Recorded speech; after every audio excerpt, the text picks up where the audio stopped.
প্রিয় বন্ধুরা, তোমাদের সকলকে স্বাগত জানাই অপূর্ব অন্না হোম টিউটর ইউটিউব চ্যানেলে। আজ আমি তোমাদের সঙ্গে সেকশন সি পলিটিক্যাল সায়েন্স, এখানে সেট 1, এই সেটের এমসিকিউ প্রশ্নগুলোর আলোচনা করে দিচ্ছি। পার্ট 1 ভিডিও এটা। পার্ট 2তে আমরা এসএকিউগুলো আলোচনা করে দেবো। ওগুলো বানানোর কাজ চলছে, উত্তর লেখার কাজ চলছে। তো ওটার প্লেলিস্ট আমি আলাদা করে দেবো। তোমাদের এমসিকিউ প্লেলিস্টের মধ্যে পলিটিক্যাল সায়েন্সের যে কটা পেজ রয়েছে এবিটে টেস্ট পেপারের মধ্যে সমস্ত পেজের এমসিকিউ পেয়ে যাবে। আর এসএকিউ প্লেলিস্টের মধ্যে যে কটা পেজ রয়েছে সমস্ত পেজের এসিকিউগুলো পেয়ে যাবে। ওগুলো লেখার কাজ চলছে, আমরা করে দেবো। আপাতত এখন এমসিকিউগুলো আলোচনা করে দিচ্ছি, দাগিয়ে নাও। আর চ্যানেলে নতুন থাকলে সাবস্ক্রাইব করে নেবে। আন্তর্জাতিক রাজনীতিতে ভারত একটি উত্তর হবে উন্নয়নশীল দেশ, অর্থাৎ বি। দুই দাগে দেখো, আন্তর্জাতিক সম্পর্ক বিশেষজ্ঞের কাজ বিশ্লেষণ করা। দুই দাগের অপশান হবে এটাও উত্তর বি। তারপর দেখো 3 দাগের প্রশ্ন, প্রক্সি যুদ্ধের কৌশলটি ব্যবহৃত হয়েছিল ঠান্ডা লড়াইয়ে। তারপর দেখো 3 দাগের পর 4 দাগে, পররাষ্ট্রনীতির একটি অভ্যন্তরীণ উপাদান হলো প্রতিবেশী রাষ্ট্রের আচরণ। 5 দাগের প্রশ্নে যাচ্ছি, বৈদেশিক নীতিতে যে রাষ্ট্রের একটি বৈশিষ্ট্য তা হলো স্বাধীন রাষ্ট্র। আরেকবার বলছি, বৈদেশিক নীতি যে রাষ্ট্রের একটি বৈশিষ্ট্য তা হলো স্বাধীন রাষ্ট্র। 6 দাগের প্রশ্ন দেখো কী বলা হচ্ছে, ভারতের পররাষ্ট্রনীতি কোন জোটকে সমর্থন করে? জোট নিরপেক্ষতাকে, অপশান বি। 7 দাগের প্রশ্ন দেখো, সম্মিলিত জাতিপুঞ্জের পূর্ববর্তী সংস্থাটি হলো জাতিসংঘ।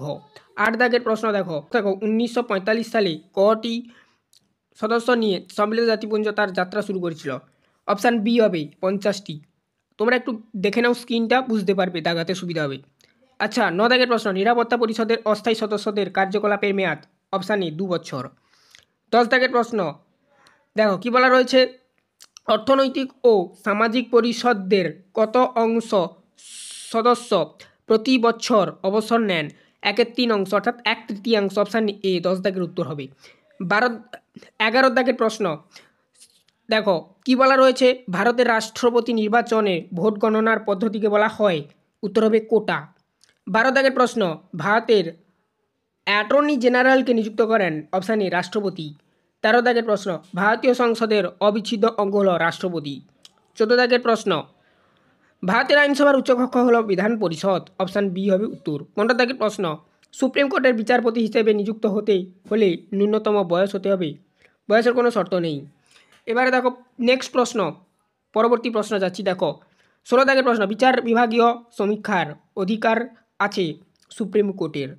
17 দাগের প্রশ্ন দেখো, কোন ধারার বলে হাইকোর্টে মৌলিক অধিকার রক্ষার লেখ জারি করে? 226 নম্বর ধারা। অপশান বি হবে 17 দাগের প্রশ্নের উত্তর। 18 দাগের প্রশ্ন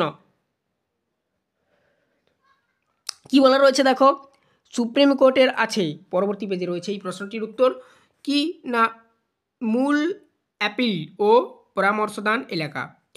তারপরে দেখো নেক্সট প্রশ্ন 19 দাগের প্রশ্ন, জাগো গ্রাহক জাগো প্রচারটি হলো? উত্তর হবে ক্রেতা সুরক্ষা আদালতের। 20 দাগের প্রশ্ন, সুপ্রিম কোর্টের অস্থায়ী বিচারপতির কার্যকলাপ এর নির্ধারণ করেন বা কার্যকাল 20 দাগের প্রশ্ন, সুপ্রিম কোর্টের অস্থায়ী বিচারপতির কার্যকাল নির্ধারণ করেন সুপ্রিম কোর্টের প্রধান বিচারপতি। Option B.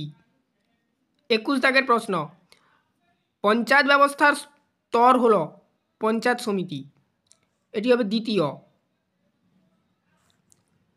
পশ্চিমবঙ্গে প্রথম পঞ্চায়েত, আচ্ছা 22 দাগের প্রশ্ন, পশ্চিমবঙ্গে প্রথম পঞ্চায়েত নির্বাচন অনুষ্ঠিত হয় 1978 সালে। 23 প্রশ্ন, ড্যাশ হলে ব্লকের বিকাশমূলক ড্যাশ হলো 23 প্রশ্ন, ড্যাশ হলেন ব্লকের বিকাশমূলক কার্যের উদ্যোক্তা? বিডিও। 24 প্রশ্ন, কর্পোরেশনের আমলাতান্ত্রিক এর প্রধান? কমিশনার। এরপর আমরা নেক্সট আবারও বলছি এসএকিউগুলো লেখার কাজ চলছে, এসএকিউগুলো আলোচনা করে দেবো। ওই প্লে লিস্টের লিঙ্ক এই ভিডিওর ডেসক্রিপশানে দেওয়া রইল। চ্যানেলে নতুন থাকলে সাবস্ক্রাইব করে নিও, বেল আইকন অপশানে সেভ রাখো।